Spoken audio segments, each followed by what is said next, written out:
Органикалық қосылыстарда бірдей формулаға ие, бірақ құрылысы әртүрлі заттар кездеседі.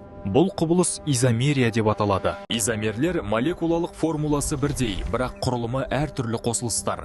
Олардың қасиеттері де бір-бірінен өзгеше болуы мүмкін. Құрылымдық изомерияда көміртек тізбегі әртүрлі орналасады. Бұл жағдайда атомдардың байланысу реті өзгереді.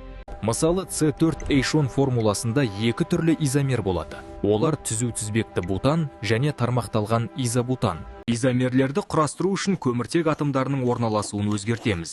Әртүрлі құрылымдар арқылы бірнеше изомер алуға болады. Изомерлердің физикалық және химиялық қасиеттері әртүрлі болады. Бұл олардың құрылымына байланысты өзгереді. Изомерия химияда өте маңызды ұғым болып табылады. Ол заттардың қасиеттерін дұрыс түсінуге көмектеседі. Изомерия органикалық қосылыстардың көп түрлілігін түсіндіреді. Бұл білім химиялық есептерді дұрыс шешуге мүмкіндік береді.